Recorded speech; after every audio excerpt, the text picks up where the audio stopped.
Time आपने depositor की types पढ़ाई थी, लास्ट हेडिंग हमारी थी प्रॉफिट एंड लॉस के फीचर्स। ठीक है,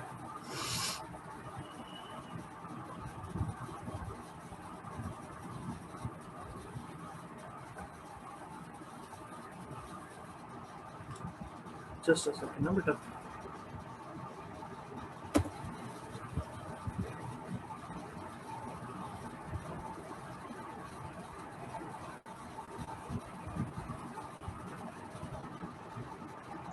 अस्सलाम वालेकुम सर।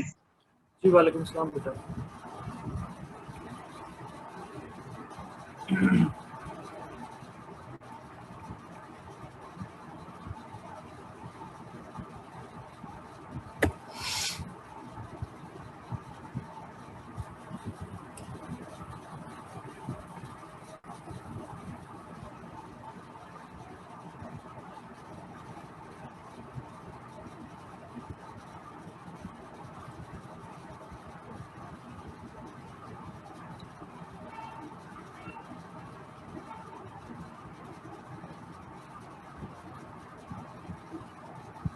अच्छा बेटा, लास्ट टाइम जो हमने टाइप्स ऑफ अकाउंट्स पढ़े थे उसमें किसी को कंफ्यूजन तो नहीं है?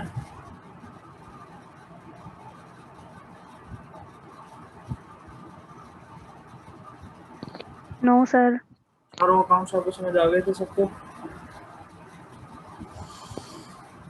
Yes sir. ओके बेटा, तो आज हम बोरोवर्स की सर एक काइंड डिस्कस रिक्वेस्ट है करेंगे। जी बेटा कहिए।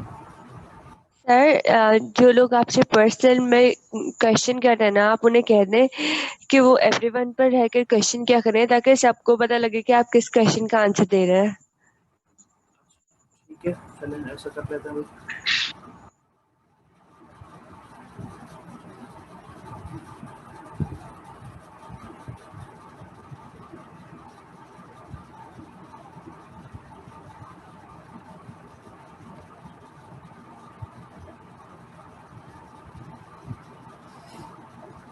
बस ये लाइट और इंटरनेट के मामला जो है वो सही रहे,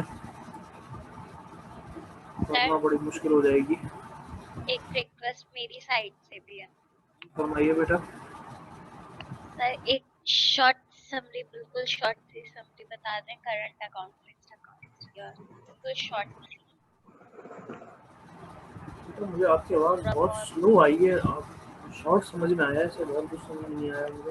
सर है ना, जो आपने करंट अकाउंट, फिक्स्ड अकाउंट वगैरह पढ़ाया था ना, उसकी शॉर्ट सी समरी बता दें। अच्छा देखिए बेटा, कमर्शियल बैंक जो होता है वो सरवाइव करता है जनरल पब्लिक के डिपॉजिट्स पे, ठीक है, और वो 4 डिफरेंट तरह के अकाउंट्स ऑफर करता है जनरल पब्लिक को: करंट, फिक्स, सेविंग और पीएनएल। करंट अकाउंट बेसिकली एक ऐसा अकाउंट होता है जिसमें फ्रीक्वेंट चेंजेस पॉसिबल होती हैं, और वो बिजनेस पर्सनस के लिए और सैलरीड पर्सनस के लिए ज़्यादातर होता है। दूसरी बात, फिक्स्ड अकाउंट एक ऐसा अकाउंट होता है जिसके अंदर चेंजेस पॉसिबल नहीं होती हैं, जिनके पास लार्ज सम ऑफ मनी है, या जो रिटायर्ड पर्सन होते हैं जिनको मंथली बेसिस के ऊपर इंटरेस्ट अर्न करना होता है अपने एक्सपेंसेस मीट करने के लिए, वो फिक्स्ड अकाउंट ओपन करते हैं। Saving account normally salaried person को टारगेट करने के लिए खोला गया है ताकि आप स्मॉल सेविंग्स करें जो एक्यूमुलेट होकर लार्ज अमाउंट में कन्वर्ट हो जाती हैं, और फिर उन लार्ज अमाउंट को बैंक जो है वो डिफरेंट बिजनेसेस में, प्रोजेक्ट्स में इन्वेस्ट करता है और आपको इंटरेस्ट प्रोवाइड करता है।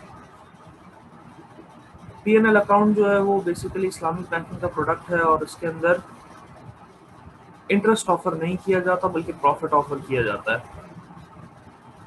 और अगर बैंक को आगे इन्वेस्टमेंट पे लॉस होता है तो bank will share the loss as well. ठीक है भाई। अच्छा ये क्या कहा जा रहा है बार बार चैट में मुझे? इलेक्ट्रिसिटी का, हाँ इलेक्ट्रिसिटी का बच्चे सबकी जगह ये ऑलमोस्ट प्रॉब्लम है। मैं यही कह रहा था कि दुआ करें कि ये मीटिंग चलती रहे। चलो मैं इसको रिकॉर्ड कर लेता हूँ ताकि फिर कोई इशू हो तो हम उसको शेयर कर सकें आपके साथ। ओके बेटा, तो आज हम डिस्कस करेंगे बोरोवर की काइंड्स, जिनको काइंड्स ऑफ लोन भी कहा जाता है, काइंड्स ऑफ लेंडिंग भी कहा जाता है और काइंड्स ऑफ बोरोवर भी कहा जाता है। हमने जो मैकेनिज्म डिस्कस किया था आपके साथ कमर्शियल बैंक का, उस कमर्शियल बैंक के मैकेनिज्म के अंदर 2 फैक्टर्स थे। बैंक को अगर आप छोड़ दें तो बैंक के अलावा 2 और फैक्टर्स थे। एक तरफ डिपॉजिटर्स थे, दूसरी तरफ बोरोवर्स थे। डिपॉजिटर्स की काइंड्स हमने डिस्कस कर ली, तो आज हम डिस्कस करेंगे बोरोवर की काइंड्स।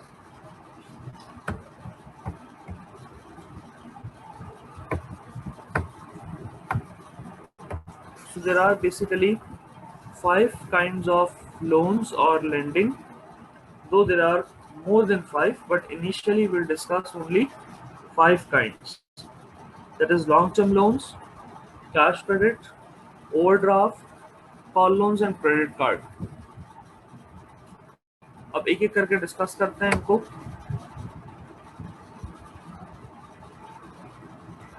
एक बात मेक श्योर कीजिएगा कि जब कभी हम whenever we discuss the types of loans or types of lending, we discuss these loans on some benchmarks. हम इसको कुछ बेंचमार्क्स के ऊपर रखेंगे और हर एक टाइप ऑफ लोन को हम उसी बेंचमार्क के ऊपर रख के डिस्कस करेंगे। तो वो बेंचमार्क्स क्या हैं, वो पॉइंट्स क्या हैं। सबसे पहली बात, जो लोन आपके सामने है क्या वो शॉर्ट टर्म है, लॉन्ग टर्म है, मीडियम टर्म है, वेरी शॉर्ट टर्म है, यानी उसका टाइम पीरियड क्या है। सेकेंडली, क्या उस टाइप ऑफ लोन में जो बोरोवर है वो ज़्यादा अमाउंट ऑफ लोन बोरो करता है, यानी अमाउंट ज़्यादा होता है इन्वॉल्व, या कम अमाउंट इन्वॉल्व होता है। थर्ड, क्या उसमें इंटरेस्ट रेट ज़्यादा होता है, कम होता है या नहीं होता। फोर, जब वो लोन जो है वो ग्रांट करता है कोई भी कमर्शियल बैंक, तो क्या उसके लिए कोई सिक्योरिटीज लेता है या नहीं लेता, यानी वो सिक्योर्ड टाइप ऑफ लेंडिंग है या अनसिक्योर्ड टाइप ऑफ लेंडिंग है। और एक और बात, जो लोन लिया जा रहा है उस लोन पे इंटरेस्ट जो चार्ज होगा, तो वो इंटरेस्ट किस अमाउंट पे चार्ज होगा। राइट, मैं रिपीट कर देता हूं बेटा, बल्कि मैं चैट पे लिख देता हूं ताकि आपको आसानी रहे। सबसे पहली बात, टाइम पीरियड। दूसरी बात, अमाउंट। तीसरी बात, इंटरेस्ट रेट्स। चौथी बात, सिक्योरिटी। और पांचवी बात, interest is applied on which amount. ठीक है बेटा, तो ये वो बेंचमार्क्स हैं जिनकी बुनियाद पे, जिनकी बेसिस पे हम ये डिस्कस करेंगे कि ये स्पेसिफिक टाइप ऑफ लोन जो है वो शॉर्ट टर्म है, लॉन्ग टर्म है, अमाउंट ज़्यादा है, कम है, इंटरेस्ट रेट ज़्यादा है, कम है, सिक्योरिटी ली जाती है, नहीं ली जाती, और इंटरेस्ट किस अमाउंट का अप्लाई होता है। ठीक है, तो लॉन्ग टर्म लोन्स में पहला पॉइंट तो आपके सामने क्लियर है कि लॉन्ग टर्म का मतलब यही होता है कि भाई ज़्यादा अरसे के लिए जो दिया जाए। लॉन्ग टर्म का मतलब यही होता है जो लॉन्ग टर्म पीरियड के लिए हो, ये ज़्यादा अरसे के लिए हो। पहली बात तो सर क्लियर हो गई, सीधी सीधी। अच्छा देखें, बैंकर्स की ज़बान में या बैंकर के कॉन्टेक्स्ट में जो लॉन्ग टर्म का मतलब 3 साल से ज़्यादा होता है नॉर्मली। ठीक है, वरना अकाउंटिंग पॉइंट ऑफ व्यू से तो आप लॉन्ग टर्म को 1 साल से ज़्यादा कंसिडर करते हो। अमाउंट कितना होता है सर? अमाउंट इसमें ज़्यादा इन्वॉल्व होता है, यानी ये छोटा अमाउंट नहीं होता long term period, long term loan के अंदर। ठीक है, मतलब 1-2 लाख रुपए नहीं होते, मिलियंस ऑफ रुपीज होते हैं, लाखों करोड़ों में बात होती है। इंटरेस्ट रेट इज हायर, क्योंकि अमाउंट ज़्यादा है और टाइम पीरियड ज़्यादा है। तो जब भी आप किसी को ज़्यादा अरसे के लिए लोन दोगे और ज़्यादा अमाउंट लोन दोगे तो आप उससे इंटरेस्ट भी ज़्यादा चार्ज करोगे, क्योंकि वो एक लंबे अरसे के लिए आपने अमाउंट ब्लॉक करना है ना अपना। ये बिल्कुल ऑपोजिट है फिक्स्ड अकाउंट का। फिक्स्ड अकाउंट याद है, फिक्स्ड अकाउंट में भी एग्जैक्टली यही था कि आप ज़्यादा अमाउंट देते हो बैंक को, बैंक आपको उस पर ज़्यादा इंटरेस्ट देता है, क्योंकि जब डिपॉजिटर लॉन्ग टर्म पीरियड पे देगा तो उसको ज़्यादा इंटरेस्ट मिलेगा। लाइकवाइज जब बैंक उसी अमाउंट को लॉन्ग टर्म पीरियड पे इन्वेस्ट करेगा, यूज़ करेगा, लेंड करेगा, तो उसको भी ज़्यादा इंटरेस्ट मिलना चाहिए। और एग्जैक्टली यही होता है कि जब कोई बोरोवर लॉन्ग टर्म पीरियड के लिए हायर अमाउंट बोरो करता है तो बैंक चार्ज करता है ज़्यादा इंटरेस्ट उस पर। अच्छा जी, then comes the interest will be charged on principal amount irrespective of its utilization। अच्छा, ये पॉइंट बाद में डिस्कस कर लेते हैं, आखिरी वाला पॉइंट पहले डिस्कस कर लेते हैं। सिक्योर्ड फॉर्म ऑफ लेंडिंग का क्या मतलब है? सिक्योर्ड फॉर्म ऑफ लेंडिंग का मतलब है that whenever borrower takes this loan, bank must take some security so that in case of default by borrower, bank may recover the principal amount from the securities। Sir आसान, repeat कर रहे हैं। हाँ बेटा repeat कर दूंगा, मैं कहाँ भाग थोड़ी रहा हूँ बच्चे। तो आसान अल्फाज में, जब कभी बोरोवर लोन लेने जाएंगे बैंक के पास, कौन सा loan sir? Long term loan. तो बैंक हमेशा उनसे सिक्योरिटीज लेंगे। सर सिक्योरिटीज का क्या मतलब है? भाई कोई ऐसी चीज जो बोरोवर बैंक के पास रखवाएगा और इस वादे के साथ रखवाएगा कि जब बोरोवर लोन रिटर्न कर देगा तो बैंक उसको वही सिक्योरिटीज वापस दे देगा। और अगर बोरोवर लोन रिटर्न ना कर सका तो बैंक जो है वो सिक्योरिटीज को सेल आउट करके अपना अमाउंट रिकवर कर लेगा। वो सिक्योरिटीज मूवेबल भी हो सकती हैं, ऐसे कोई गोल्ड रिजर्व्स, कोई और प्रेशियस आइटम। वो सिक्योरिटीज इमूवेबल भी हो सकती हैं, जैसे कि घर, लैंड, ऑफिस, बिल्डिंग। तो सर मूवेबल सिक्योरिटी तो समझ में आता है कि आपने गोल्ड उठाया, बैंक को दे दिया, बैंक ने रिसीविंग दे दिया आपको उसकी। घर, जमीन, ऑफिस, बिल्डिंग, ये सब उठा के कैसे बैंक को देंगे? डेफिनेटली आप इनको उठा नहीं सकते सबको। तो फिर क्या करेंगे? फिर इनके पेपर्स बैंक के पास रखवाए जाते हैं, जिसको मॉर्गेज कहा जाता है। तो bank will take some securities against this loan। Without having securities, bank cannot grant this type of loan। Securities लिए बगैर बैंक ये लोन नहीं देगा।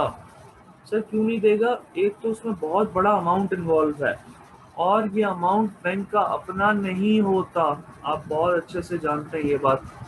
जो चीज़ बैंक की अपनी नहीं है, बैंक उस पर बहुत कॉन्शियस होगा, बहुत केयरफुल होगा। जब एक अमाउंट बैंक का है ही नहीं तो बैंक उस पर बहुत ज़्यादा ख्याल से यूज़ करेगा उसको। ये बिल्कुल ऐसे ही है बेटा, जैसे आपने एक छोटा सा बिजनेस शुरू किया और बिजनेस में आपने अपनी अपनी इन्वेस्टमेंट की, जिसको आप कैपिटल कहते हो। टोटल 100% आपने अपना अमाउंट खुद इन्वेस्ट किया है और आप बिजनेस कर रहे हो। दूसरी तरफ अगर आपने एक ऐसा बिजनेस शुरू किया जिसमें 100% लोन से ही बिजनेस कर रहे हो आप, यानी जितना अमाउंट चाहिए था बिजनेस के लिए वो सारा का सारा आपने बाहर से बोरो किया है, तो मुझे ये बताइए बेटा कि रिस्क किसके अंदर ज्यादा होगा?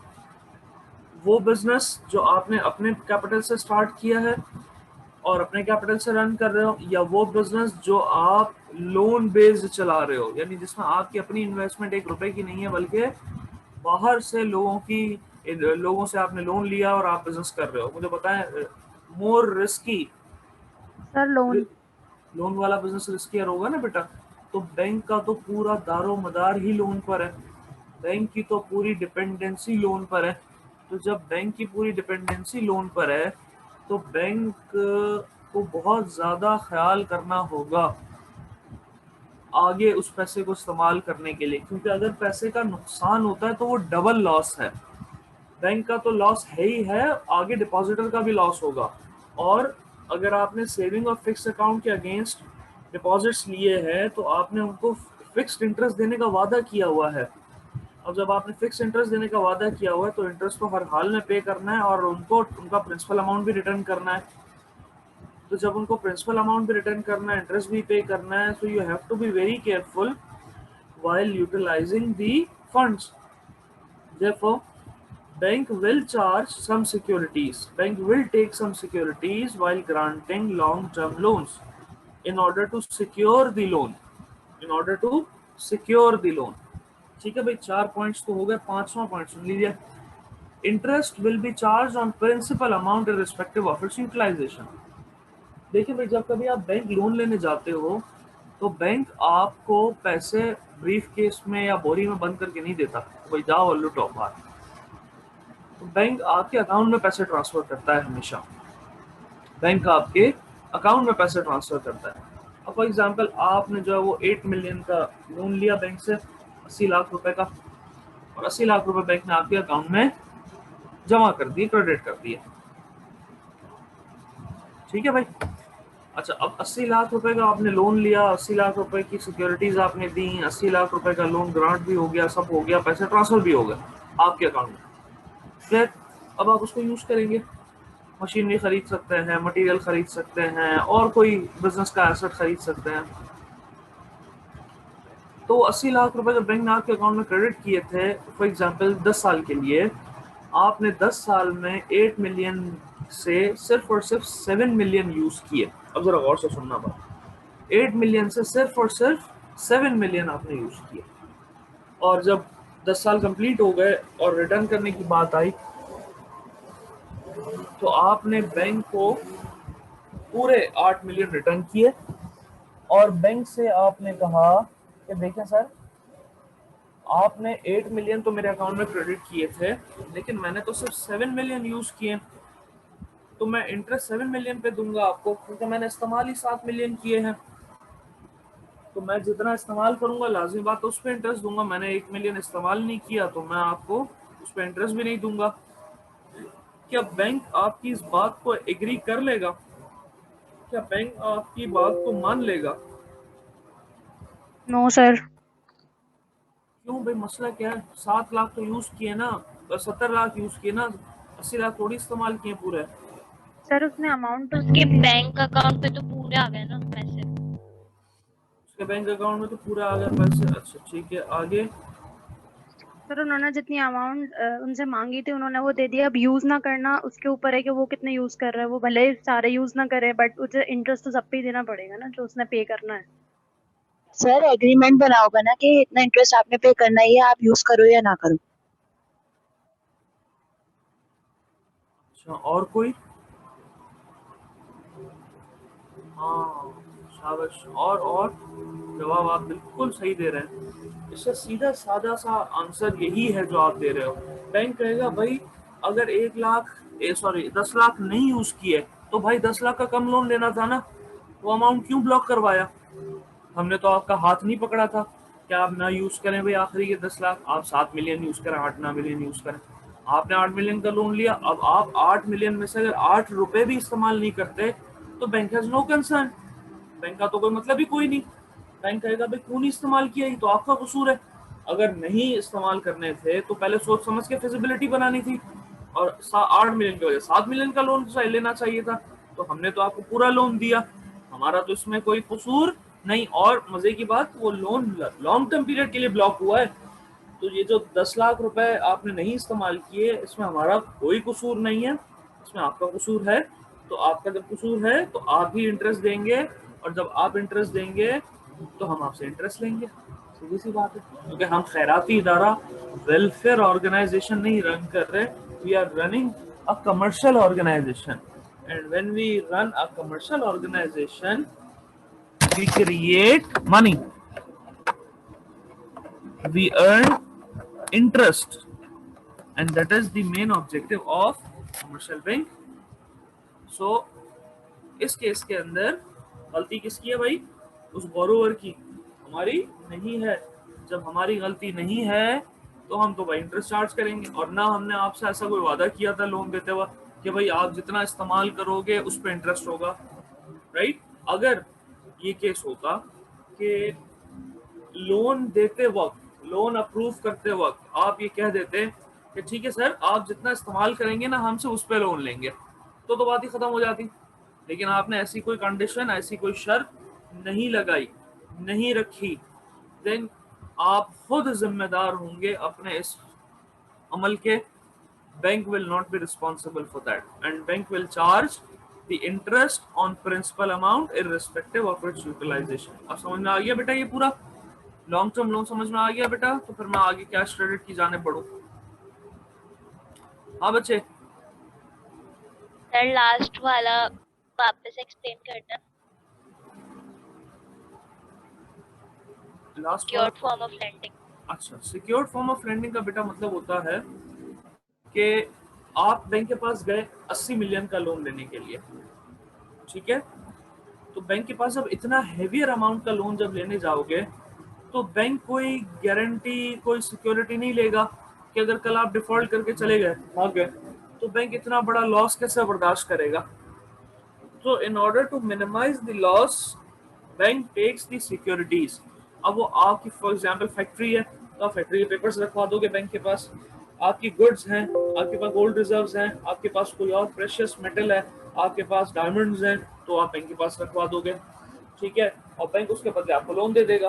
फिर जब आप लोन रिटर्न करोगे तो वो सिक्योरिटीज आपको वापस मिल जाएंगी। तो सिक्योर्ड फॉर्म ऑफ लेंडिंग का मतलब होता है कि this loan is backed by some securities, इस लोन के पीछे सिक्योरिटीज मौजूद है, ठीक है बेटा। Sir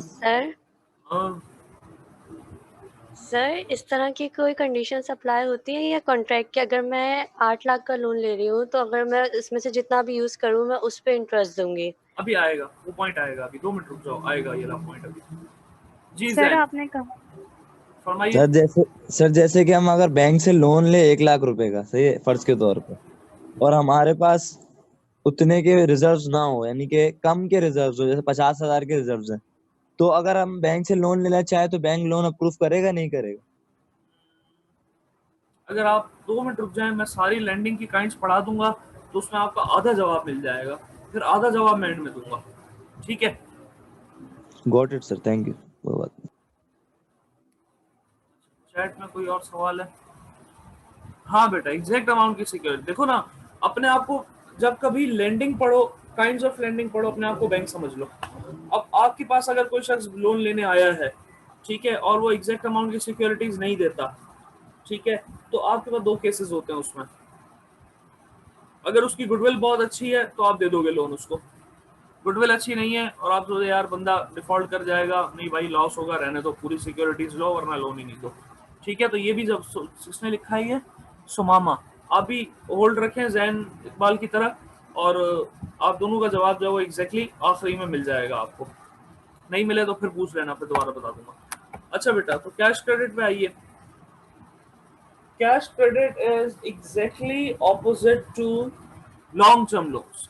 Cash credit is exactly opposite to long term loans. If cash credit is opposite, अबे यार ये मैं रिकॉर्डिंग ऑन करना भूल गया। ओके बेटा, कैश क्रेडिट पर आते हैं, and cash credit is opposite to long term loans.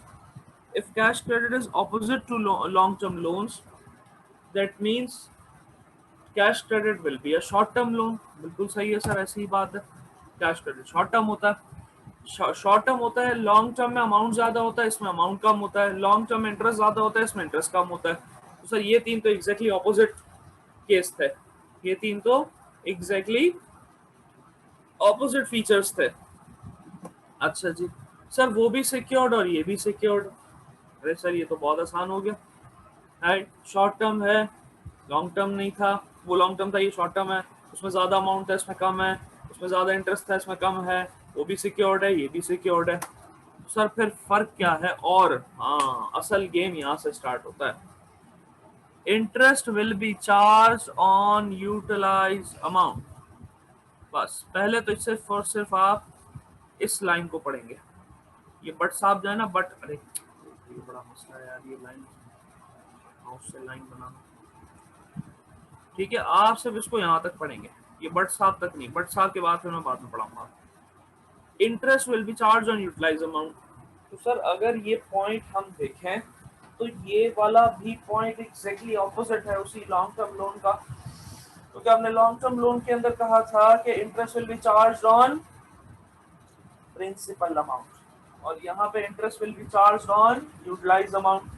Sir ये तो बड़ा अच्छा हो गया कि अब अगर मैं मिसाल के तौर पे 10 लाख रुपए का लोन लूंगा और मैं 10 में से सिर्फ 5 लाख इस्तेमाल करूंगा, तो बैंक इंटरेस्ट किस पे चार्ज करेगा? 5 लाख रुपए पे चार्ज करेगा, क्योंकि बैंक ने पहले से ही आपसे कहा हुआ है कि bank will charge the interest on utilize amount. But अब बट साहब आते हैं। अब मुझे जरा अपने आप को बैंकर अज्यूम करो थोड़ी देर के लिए।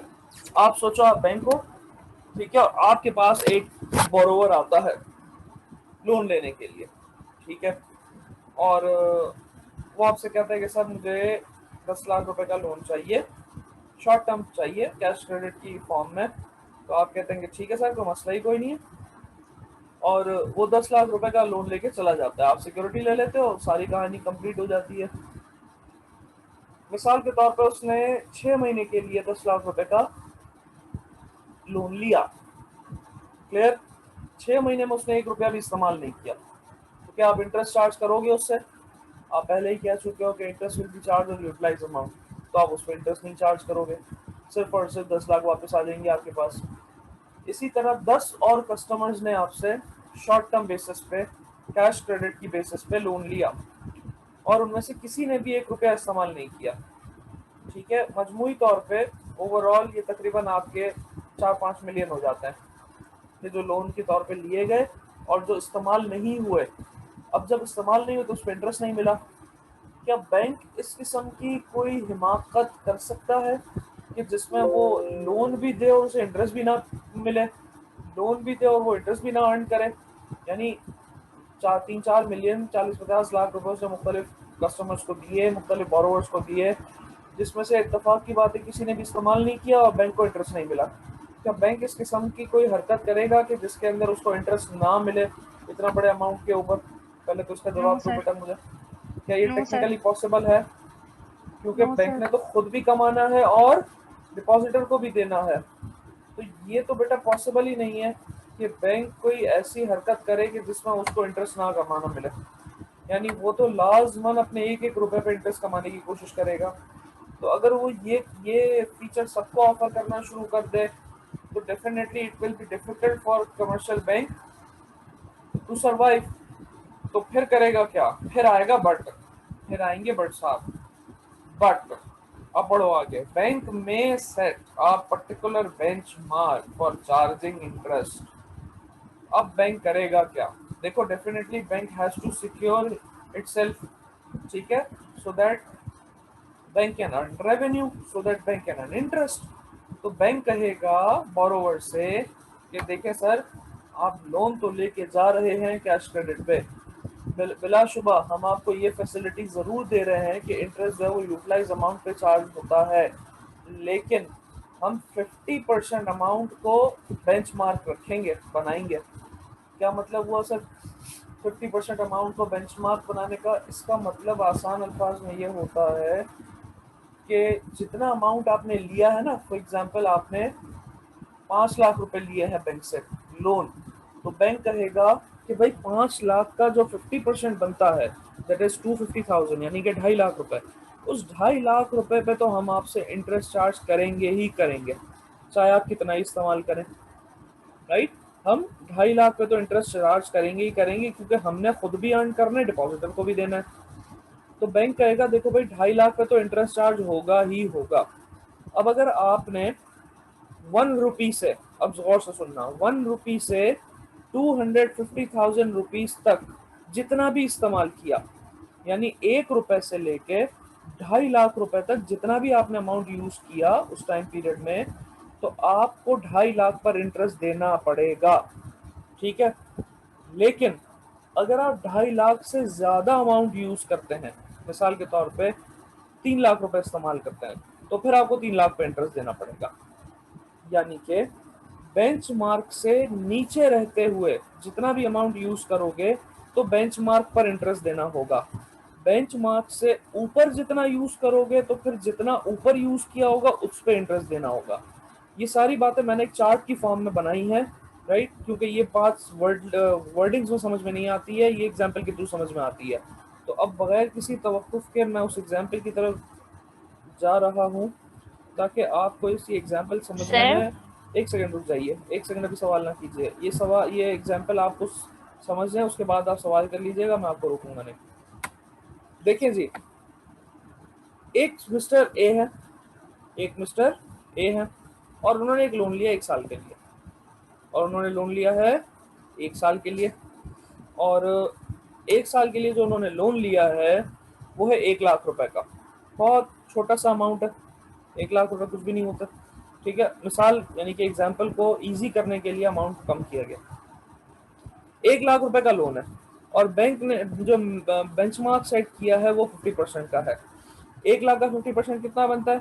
50,000 रुपए। तो 50,000 को आप सीलिंग बना लें, 50,000 को आप अम्ब्रेला कंसिडर कर लें। अब within that umbrella, within that 50,000 rupees, if borrower consumes less than 50,000 rupees, he has to pay interest on 50,000 rupees। जैसे कि पहली एग्जांपल देखिए, सीरियल नंबर 1, लोन का अमाउंट कितना है सर? 1 लाख, बेंचमार्क कितना है? 50%, ये कांस्टेंट है सारे केसेस में। लेकिन जो मिस्टर ए है, उन्होंने पूरे साल में जो अमाउंट क्रेडिट हुआ था उनके अकाउंट में, उसमें से उन्होंने सिर्फ 30,000 इस्तेमाल किए। अब ये 30,000 बेंचमार्क से ज्यादा है या कम है? डेफिनेटली कम है। तो वो 30,000 पे लोन नहीं देंगे, 50,000 पे लोन देंगे, क्योंकि ऑलरेडी बैंक ने जो बेंचमार्क सेट किया वो 50,000 पे सेट किया। बिल्कुल इसी तरह अच्छा एक सेकंड, सॉरी ये गलती से स्लाइड आपकी आगे चली गई। बिल्कुल इसी तरह केस नंबर 2 के अंदर लोन का अमाउंट वही 1 लाख, बेंचमार्क वही 50%, लेकिन इस बार मिस्टर ए ने, अच्छा ये हर केस जो है वो सेपरेट है, इंडिपेंडेंट है, ये मिक्सअप ना कीजिएगा। मिस्टर ए है वही लोन ले रहे हैं 1 साल के लिए हर केस के अंदर। तो उन्हीं मिस्टर ए ने 1 लाख का लोन लिया और 50% का बेंचमार्क सेट हुआ और पूरे 1 साल में उन्होंने 60,000 रुपीज इस्तेमाल किए। अब जो 60,000 का अमाउंट है वो बेंचमार्क से ऊपर है। जब वो बेंचमार्क से ऊपर है तो उन्हें इंटरेस्ट भी किस पे देना है? उसी अमाउंट पे जो उन्होंने यूटिलाइज किया है, ताकि दोनों कंडीशंस आपकी सेटिस्फाई हो जाएं कि interest will be charge on utilize amount और बेंचमार्क वाली। तो अगर आप बेंचमार्क से ऊपर का अमाउंट चार्ज करोगे, यानी 50% से ऊपर का अमाउंट यूज करोगे, तो फिर आपको इंटरेस्ट भी उसी अमाउंट पे देना है जितना आपने इस्तेमाल किया। तो यहाँ बैंक का जो लॉस है वो कम हो गया, यानी सिर्फ 40,000 का लॉस हुआ बैंक का। 40,000 का लॉस मतलब 40,000 पे इंटरेस्ट का लॉस, ठीक है। केस नंबर 3 में आइए। केस नंबर 3 में भी वही 1 लाख का लोन है, वही 50% का बेंचमार्क है, लेकिन इस बार मिस्टर ए ने 80,000 इस्तेमाल किए। अगेन 80,000 बेंचमार्क से ऊपर है, नीचे है सर बेंचमार्क से ऊपर है। जब बेंचमार्क से ऊपर होगा तो इंटरेस्ट भी उसी अमाउंट पे लगेगा जितना आपने इस्तेमाल किया होगा, दैट इज 80,000। आप देख सकते हैं amount of interest on loan में 80,000 लिखा हुआ है 3rd पॉइंट के अंदर। 4th पॉइंट में आइए, फिर वही अमाउंट है 1 लाख रुपए का लोन का, फिर वही बेंचमार्क है 50% का, फिर वही मिस्टर ए है, फिर वही 1 साल है, लेकिन इस बार उन्होंने सिर्फ 10,000 इस्तेमाल किए। अब 10,000 जो इस्तेमाल उन्होंने किए वो बेंचमार्क के अंदर है, यानी विदिन 50% है। तो विदिन 50% है तो बैंक ने तो कहा कि भाई 50% में तो लोन चार्ज, 50% में तो इंटरेस्ट चार्ज होगा ही होगा। तो उन्होंने चार्ज किया इंटरेस्ट 50,000 पे, यानी बैंक ने चार्ज किया इंटरेस्ट 50,000 पे और मिस्टर ए ने इंटरेस्ट दिया 50,000 पे। तो केस नंबर 1 और 4 को अगर आप देखें तो ये बिलो दी बेंचमार्क के केसेस हैं, यानी आपने बेंचमार्क से कम इस्तेमाल किया, ठीक है। और 2 और 3 जो है वो बेंचमार्क से ऊपर के केसेस हैं, यानी अबव द बेंचमार्क है। तो अबव द बेंचमार्क का मतलब ये कि इंटरेस्ट सिर्फ उस पे लगेगा जितना आपने यूज किया होगा, और बिलो द बेंचमार्क का मतलब है कि इंटरेस्ट उस पे लगेगा जो आपने बेंचमार्क सेट किया है। अब सवाल कर लीजिए, अब बता दीजिए कि ये केस समझ में आ गया, ये एग्जाम्पल समझ में आ गई या नहीं। सर ये जो बेंचमार्क की 50% ही रहेगा या वेरी करता है? बिल्कुल वेरी करता है, जितना अमाउंट बढ़ाते जाओगे बैंक जो है वो बेंचमार्क बढ़ाता चला जाएगा, जितना अमाउंट कम करोगे बैंक बेंचमार्क कम करता जाएगा। 1 लाख का मैंने 50% सिर्फ कैलकुलेट करने के लिए, आसान कैलकुलेशन के लिए रखा है, वरना 1 लाख पे हार्डली 20-25% बेंचमार्क होता है। और पूछो बेटा। सर तो इट मींस के ना 50% से अगर आप नीचे जितना भी अमाउंट यूज कर रहे हो तो उसकी मतलब कोई वैल्यू नहीं, मतलब आपको पे 50% भी करना है। बिल्कुल बिल्कुल बिल्कुल ऐसा ही है, ऐसा ही है, उसकी कोई औकात नहीं है, आसान अल्फाज में उस इस्तेमाल शुदा अमाउंट की कोई औकात नहीं है। चलें और आसान हो गया, और बोलें। सर सेकंड और थर्ड केस एक बार रिवाइज कर रहे हैं, थोड़ी सेकंड और कंफ्यूजन हो रही है। थर्ड केस दोबारा बता देते हैं भाई। देखो केस नंबर 2 के अंदर जो अमाउंट इस्तेमाल हो रहा है वो कितना है, 60,000 है। ये 60,000 50% के बेंचमार्क से ऊपर है या नीचे है? सर ऊपर है। तो जब कभी आप बेंचमार्क से ऊपर जाओगे ना, जब कभी आप बेंचमार्क से ऊपर जाओगे तो फिर आपको इंटरेस्ट उसी अमाउंट पे देना है जितना आप ऊपर गए हैं, राइट? यानी आपने जितना इस्तेमाल किया है, दैट इज 60,000। तो 60,000 इस्तेमाल किया, 60,000 बेंचमार्क से ऊपर है तो 60,000 पर इंटरेस्ट देना है। 80,000 यूज किया, 80,000 बेंचमार्क से ऊपर है तो 80,000 पे इंटरेस्ट देना है। 30,000 यूज किया, 30,000 बेंचमार्क के अंदर है तो 50% यानी 50,000 पे इंटरेस्ट देना है जो बेंचमार्क है आपका। 10,000 यूज किया, 10,000 बेंचमार्क से नीचे है, जब बेंचमार्क से नीचे होगा तो बेंचमार्क पर इंटरेस्ट देना होगा जो कि 50,000 है। समझ में आई बेटा ये पूरी स्टोरी? सर आपने बोला बेंचमार्क से नीचे है तो उतने फिर उसके बेंचमार्क के हिसाब से देना है। सर यहाँ पे 60,000 और 60,000 लिखा हुआ था, तो इसका बेंचमार्क तो 60,000 है, तो 60,000 के लिहाज नहीं से नहीं नहीं मतलब नहीं बेटा, 60,000। रुक जाओ बेटा, बेंचमार्क 60,000 नहीं है, बेंचमार्क 50,000 है। ओके 1,00,000 का 50% कितना बनता है बच्चे? सही है सर, समझ गई। सी बात है, ठीक है। ओके जी, तो मीटिंग चूंकि 1 मिनट में एंड होने वाली है, तो आप मुझे बता दीजिए, एक दो बच्चों ने रिक्वेस्ट की थी जल्दी क्लास खत्म कर दें, मैं नेक्स्ट मीटिंग में कंटिन्यू करूं या यहीं एंड कर दूं? जल्दी बता दें बेटा, आपकी मर्जी चलेगी इस वक्त, क्योंकि सर गया तो सबका कोई भी नहीं है। सबका कॉपरेट करना है। क्या कह रहे हो बेटा? यही सबका ना, कॉपरेट। बारिश बहुत तेज हो रही है। बारिश? हाँ बच्चे मेरे यहाँ भी तेज हो रही है बिल्कुल, तो आपको बारिश एंजॉय करनी है? सर लाइट नहीं है ना तो डाटा एक सेकेंड सर, एंड कर दें, बारिश हो रही। अच्छा तो ठीक है बेटा, फिर आज मैं आपके फरमाइशी प्रोग्राम पे पूरा उतर रहा हूँ कि आज हम ये क्लास यहीं पे एंड कर रहे हैं, नेक्स्ट क्लास में यहीं से कंटिन्यू करूँगा, और बारिश एंजॉय करें। अल्लाह हाफिज़। थैंक यू भी सो मच। इंजॉय कर, अल्लाह हाफिज़। मैं एंजॉय नहीं ओके, करूँगा, मेरी थैंक दूसरी यू क्लास सर, है अभी। अल्लाह। अल्लाह हाफिज़।